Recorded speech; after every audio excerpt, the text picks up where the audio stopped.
Hello दोस्तों, स्वागत है एक बार फिर आप सभी का आपके अपने यूट्यूब चैनल पीएच क्लासेस पर। दोस्तों, जैसा कि आप लोग पहले से जानते हैं कि हम अपने इस चैनल पर कक्षा 12 विषय भौतिक विज्ञान एनसीईआरटी की बुक से, ठीक है, हम पहली किताब के बोर्ड परीक्षाओं से संबंधित न्यूमेरिकलों को डाल रहे हैं स्टूडेंट। ठीक है, तो आज के इस वीडियो लेक्चर में डिस्कस करेंगे अध्याय 1 के कुछ और महत्वपूर्ण क्वेश्चनों को, अर्थात अंक के प्रश्नों को। तो आइए शुरू करते हैं। देखिए, जैसा कि आप लोग पहले से जानते हैं कि मैं इसके कुछ न्यूमेरिकल्स के वीडियो पहले ही डाल चुका हूं, और आज की इस वीडियो लेक्चर में हम अपनी एनसीईआरटी वाली बुक से स्टैंड या एनसीईआरटी, या एक बात मैं आपको बताता चलूं कि आप ज़्यादातर जो क्वेश्चन तैयार करें एनसीईआरटी बुक से ही तैयार करें बेटा, क्योंकि जब से यूपी बोर्ड में एनसीईआरटी सिलेबस आया है तब से आप देखें कि एक भी क्वेश्चन एनसीईआरटी बुक से बाहर नहीं जा रहा है। अर्थात A to Z सिलेबस जो आ रहा है आपकी बोर्ड परीक्षाओं में एनसीईआरटी वाली बुक से ही आ रहा है। इसलिए मेरा आपसे विशेष रिक्वेस्ट है, अगर आप चाहते हैं कि हमारे अच्छे मार्क्स आए तो बेटा न्यूमेरिकल्स की तैयारी जो करें हमेशा एनसीईआरटी वाली बुक से ही करें। चलिए शुरू करते हैं। तो स्टूडेंट, आज का हमारा जो क्वेश्चन नंबर हम आज 15 को डिस्कस करेंगे, अर्थात क्वेश्चन नंबर 15 को डिस्कस करेंगे स्टूडेंट। ठीक है, और एनसीईआरटी वाली बुक में से 1.15 के नाम से लिखा है, 1.15 के नाम से लिखा है। देखिए, मैं आपको पढ़कर सुनाता हूँ। एक समान विद्युत क्षेत्र E आप एनसीईआरटी वाली बुक से अगर मैच करेंगे तो आपको बिल्कुल जरूर मिलेगा स्टूडेंट। ठीक है, तो एक समान विद्युत क्षेत्र E का जो परिमाण दे रखा है स्टैंड पर रखा है आपके पास, E = दिया है इसने कि 3 × 10⁻³ और I कैप और न्यूटन प्रति कूलाम। ठीक है स्टैंड, फिर हमसे आगे कहा गया है, इसमें 2 पार्ट पूछे गए। तो पहले पार्ट में हमसे पूछा गया यदि इस क्षेत्र का 10 सेमी भुजा के वर्ग के उस पार्श्व तल, पार्श्व का मतलब होता है समांतर तल, जिसका तल YZ तल के समांतर है, गुजरने वाला फ्लक्स कितना होगा। चलिए मैं आपको समझाता हूँ डायग्राम की सहायता से क्या इसमें पूछा गया है। समझे बात को, याद रखें ये क्वेश्चन बेटा काफ़ी बार एग्जाम में आया है, और याद रखें ये वेरी मोस्ट इम्पोर्टेंट आपका न्यूमेरिकल है। ठीक है, वेरी मोस्ट इम्पोर्टेंट न्यूमेरिकल है, इसकी तैयारी अवश्य करें।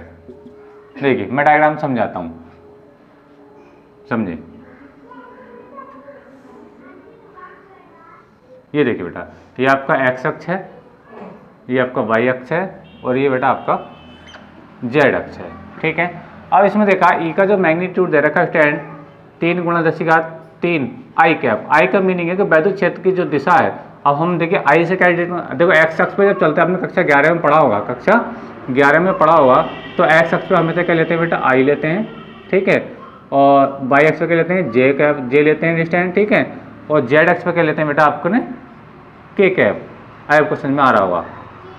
ठीक है, तो अब ये E के मान में जो I कैप दिया, इसका मीनिंग ये है स्टैंड कि E का जो मान है, E की जो दिशा है वो किधर है बेटा, I की ओर, और I कहाँ होता है बेटा, x अक्ष में होता है। आपको समझ में आ रहा है, यानी E की जो डायरेक्शन है वो किधर है, x अक्ष के अनुदिश दिशा स्टैंड। ठीक है, अब इसमें कहा गया है कि इसका A पार्ट है बेटा, कौन सा पार्ट है ये, A पार्ट। इसमें ये पूछा गया हम लोगों से बेटा कि इस क्षेत्र का 10 सेमी भुजा के वर्ग के उस पार्श्व तल का मीनिंग होता है समांतर तल, जिसका तल जो है YZ तल के समांतर। YZ तल कौन सा है, देखो ये x है और ये y है, तो ये XY तल हो गया, ये y है और ये z है, तो ये YZ तल हो गया, और बेटा ये x है और ये क्या z है, तो ये होगा आपका ZX तल हो गया। आपको समझ में आ रहा होगा, क्या समझें, x और y के बीच में होता है XY तल, y और z के बीच में होता है YZ तल, और z और x के बीच में होता है ZX तल। तो इसमें किसका जिक्र क्या है स्टैंड, इसमें जिक्र क्या है आपका YZ तल के समांतर। तो YZ तल ये है, तो मान लीजिए इसमें कोई वर्ग है, इसमें ये मान लीजिए वर्ग है, और जिसकी भुजा कितनी बेटा 10 सेंटीमीटर है। कितनी है, 10 सेंटीमीटर। ये कितनी बेटा आपकी 10 सेमी भुजा है। कितनी है ये, 10 सेमी भुजा। ठीक है, अब हम जानते हैं कि इस पर क्षेत्रफल सदिश लें। अब हम जानते हैं कि जब भी 2 विमीय अगर हम आकृति की बात करते हैं तो क्षेत्रफल सदिश जो होता है उसके 2 डायरेक्शन में ले आता है। जैसे मान लीजिए ये कोई पृष्ठ है ये, ठीक है, अगर इसमें क्षेत्रफल सदिश देखना चाहूँ तो या तो आपकी ओर को आएगा या फिर वो मेरी ओर आएगा। ठीक है, यानी क्षेत्रफल सदिश की जो दिशा होती है हमेशा पृष्ठ के लंबवत होती है। ठीक है, तो मान लीजिए जो क्षेत्रफल सदिश है वो क्या है बेटा आपका ये है, और इसे हम क्या लेते हैं बेटा आपका ए वेक्टर। ठीक है, जिसे हम बोलते हैं एरिया वेक्टर। अब देखिए ई के मान में आप देखें कि ई का मान भी इधर ही है, तो बेटा ई का जो मान है वो भी क्या है बेटा आपका इधर ही है। ये किसकी डायरेक्शन है, ई की। हम ये कैसे डिसाइड करना है कि इधर है, ये बेटा इसलिए डिसाइड करना है क्योंकि ई के मान में आई क्या पा रहा, और आई के द्वारा बेटा एक्स एक्स के द्वारा। बात समझ में आ रही है, यानी कहने का मतलब ये कि कि ये जो आपका एक्स वाई और ये जेड तल है, तो एक पृष्ठ क्या ये वाई जेड तल में है, ठीक है, ये क्या बेटा वाई जेड तल में है, ध्यान समझे मेरी बात को, ठीक है। तो अब इस पर अगर हम क्षेत्रफल सदिश लेंगे तो इस डायरेक्शन में आएगा और ई भी इसी डायरेक्शन में, तो यानी कहने का मतलब है इसके बीच में एंगल कितना है बेटा, शून्य, यानी इनके बीच में कोई भी फिलहाल में एंगल नहीं है, ठीक है, ई के और ए के बीच में कोई एंगल नहीं है, ठीक है स्टूडेंट। तो एरिया का मान इसमें दे रखा है, एरिया कितना दिया है, देखिए वर्ग की भुजा कितनी दे रखी है 10 सेंटीमीटर, और आप जानते हैं वर्ग का क्षेत्रफल क्या होता है बेटा, भुजा की घात 2, ठीक है। चलिए निकालते हैं वर्ग का क्षेत्रफल, वर्ग का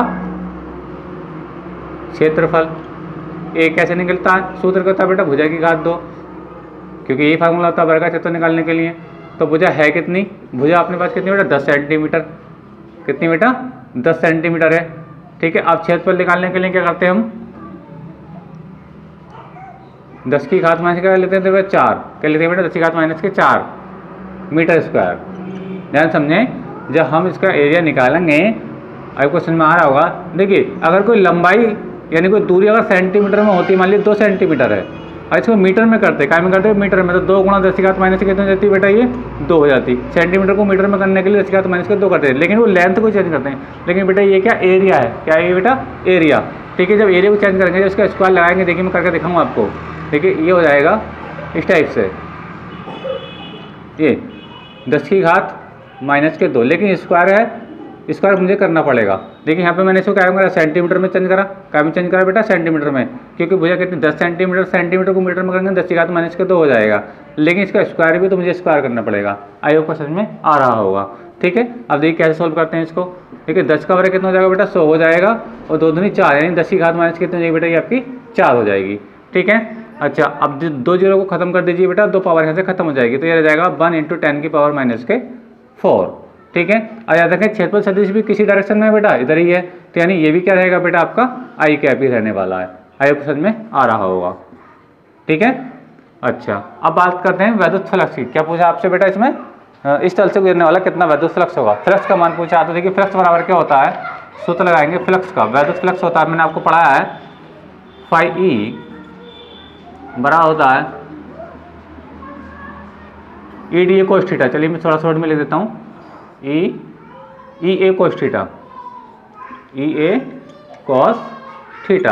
जहाँ थीटा कहाँ है बेटा, ई और ए के बीच का कोण है, तो ई का मान कितना है, ई का मान देखिए ये है बेटा आपका 3 × 10 की पावर 3, और क्या बेटा आई कैप, तो आई कैप को भी लिख लीजिए, मान लीजिए ये आ गया × में आ गया, ठीक है।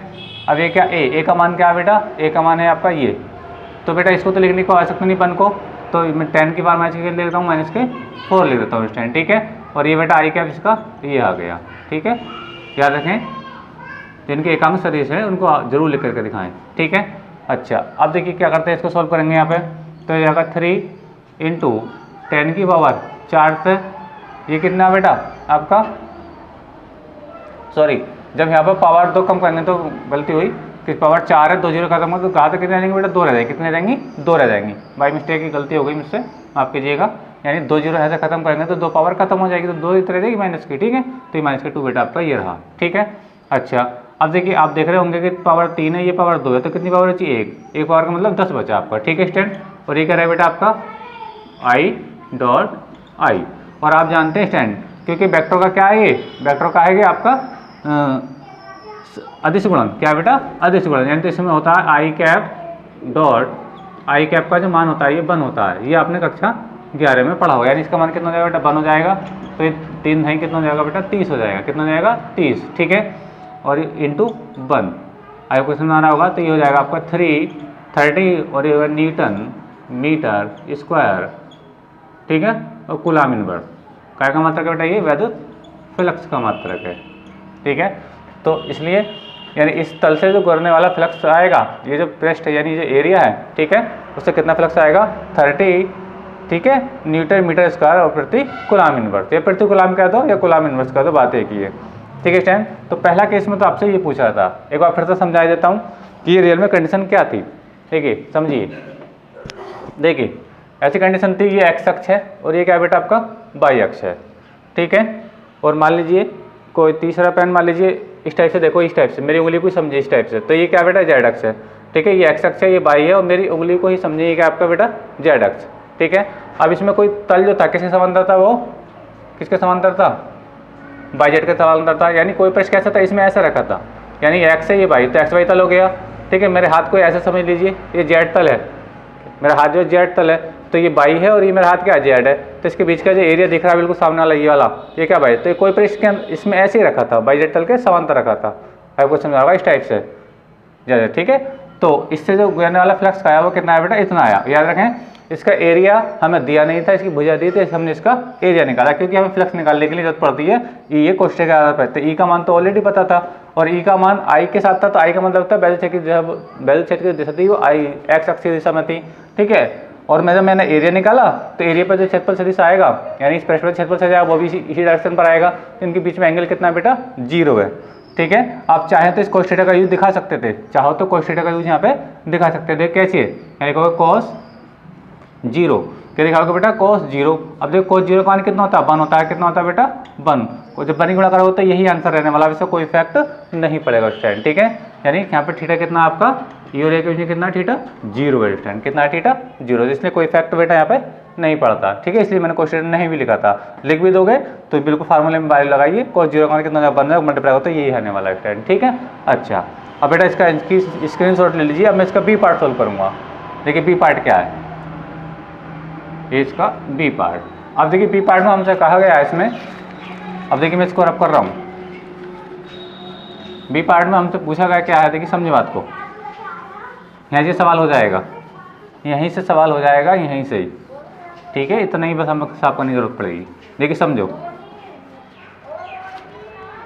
देखिए अब इसमें ये कहा है, आई कैप, सॉरी आई कैप, इसमें ये कहा गया इसके बी पार्ट में ये कहा है कि ये जो आपका क्षेत्रफल सदिश था यानी अभिलंब था, वो एक्स अक्ष की दिशा से कितने अंश का कोण बना रहा है, 60 अंश का कोण बना रहा है। कितने का बना रहा है बेटा, 60 अंश का कोण। यानी पहले तो ई और ए के बीच में कोई एंगल नहीं था, 0 था, लेकिन इसके बी पार्ट में ये पूछा गया है कि जो क्षेत्रफल सदिश है वो अब एक्स अक्ष की दिशा से, मान लीजिए मैं इसको पीछे बढ़ा दूँ, इस टाइप से बढ़ा दिया, ये है ना। अब ये जो एंगल से बना रहा है इस पे, ये कितने अंश का कोण बना रहा है बेटा, थीटा कितना रखा है इसका, 60 अंश रखा है, यानी ये क्या है, ए क्षेत्रफल सदिश ये है। अब इसके बीच में एंगल कितना है बेटा, 60 अंश है। अब इस केस में वैद्युत फ्लक्स कितना होगा वो आपसे पूछा गया, ठीक है। तो बिल्कुल कोई बात नहीं है, तो यहाँ पे लगा देंगे हम, यहाँ पे लगाएंगे, ये देखिए cos 60 लगाएंगे। अब वैल्यू रखिए, इसको सॉल्व करिए, तो ये तो वही रहेगा 3 × 10 की पावर 1 बचेगी, क्यों 3 से जब 2 जाएगी तो 1 बचेगी, 1 को लिखते नहीं, ठीक है। और I डॉट आई, ठीक है, आई क्या पे ये 10, ठीक है। अच्छा cos 60 का मान कितना होता है बेटा, 1/2 होता है, कितना होता है बेटा, 1/2। अब 2 से 10 कट जाएगा बेटा, 2 पंजे 10 हो जाएगा, ठीक है। तो 3 पंजे कितना हो जाएगा बेटा, ये 15 हो जाएगा। और ये हो जाएगा बेटा आई डॉट आई का मान कितना होता है, 1 होता है, ये मैंने आपको बताया था इस टाइम, ठीक है। सॉरी 15 हो जाएगा, 3 पंजे 15, तो इसका फाइनली आंसर क्या रहेगा आपका, 15 न्यूटन मीटर स्क्वायर और कूलम इनवर्स, ठीक है।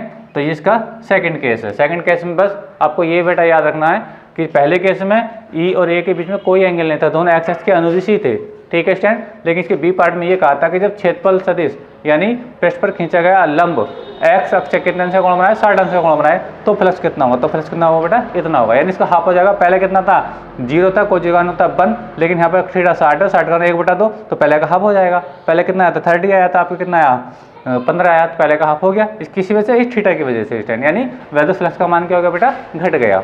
आई होप को समझ में आया होगा स्टैंड, ठीक है। तो बस इस लेसन के बस यही इंपॉर्टेंट न्यूमेरिकल थे जो मैंने आपको इससे पिछले वीडियो में लेक्चर में समझाया था, एक लेक्चर मैंने पहले दिया था स्टूडेंट। यानी कुल मिलाकर के इस रिलेशन से संबंधित 3 लेक्चर हैं, आप इन्हीं को तैयार कर लीजिए। लेकिन अब जो मैं अगला वीडियो लेकर के आऊँगा स्टूडेंट, वो आपका सेकंड पार्ट के जो इंपॉर्टेंट न्यूमेरिकल होंगे मैं उनको डिस्कस करूँगा।